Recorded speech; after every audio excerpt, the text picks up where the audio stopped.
You're listening to musician, author, and educator Bobby Borg, breaking down music, business, and marketing basics so they stick. Hey everybody, my name is Bobby Borg and welcome to USC's DIY Podcast Studio. And the topic for my discussion today is fuck record labels. And we're going to break that down into two main areas, advantages and disadvantages. I've got a great guest with me today. His name is Ben McLane.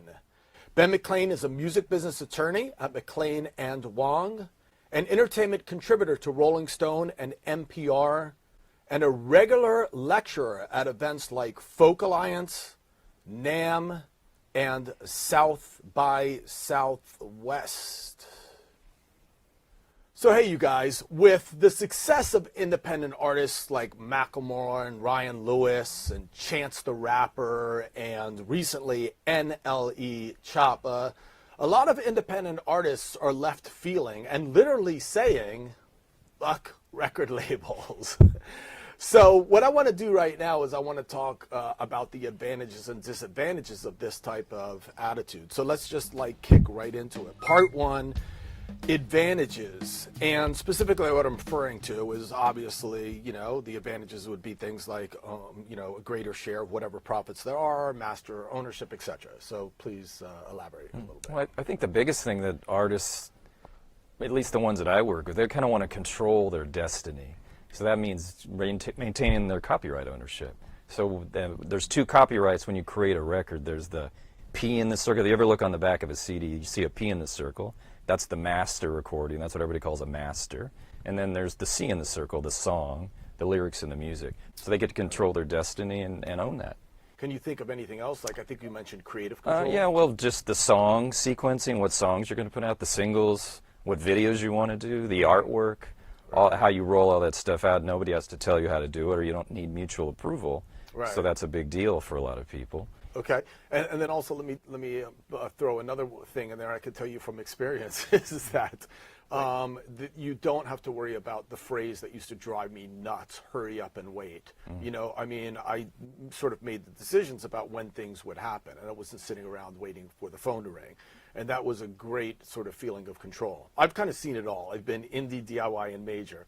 And, there's a certain, you're sort of liberated in a sense when you are when you are doing it yourself. Well, labels, yeah, they have their own timetables, and sometimes they'll shelve things, or they put it out when they feel like putting it out. These days, I think the independent artists are constantly, there's a constant flow of releases. It could be weekly, monthly, certainly every couple of months, when the labels still don't really operate that way. And I think these days you have to keep a constant flow just to keep your fans engaged, right, or you're going to disappear. So cool. So we talked about the advantages. Let's move on to part two, which would now be the disadvantages. Well, I think the main one is money. Most people, unless they're independently wealthy or they have an investor with a lot of money, they're going to be kind of capped out as to how much they can promote themselves, because promotion, unless you're going to do everything yourself, you usually have to outsource certain things. Some radio, some video, some social media, some playlisting, or somebody to help you, certainly press, PR. That's all very important, and you usually have to hire third parties for that. And good people aren't cheap, so somebody's got to pay for that, and that's what a label did and still does. Right. And that's one big advantage. So if you're of having a label, if you're going to do it yourself, you're going to have to find some way to pay for that.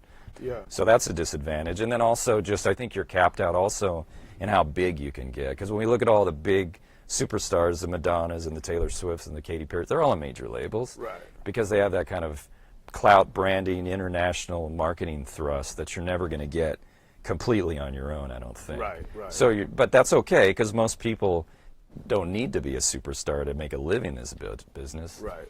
But I think so I think you're sort of limiting yourself if you completely stay independent. Of course, a lot of people sort of stay independent to a point where they have a lot of leverage, and then they can decide if they want to go with a major. And then they can fuck the major if they want, because then they have more clout at that point to tell them what to do. Right. You're going along with the theme. Okay. I love it. So you guys, what we've been talking about today is fucking the record label. And we broke that down into two main areas, advantages and disadvantages. So I hope you guys enjoyed this clip. So hey everybody, my name is Bobby Borg, and we're just trying to break down music business and marketing basics so that they stick. Please be sure to check out more clips, and also be sure to share, like, comment, subscribe, etc.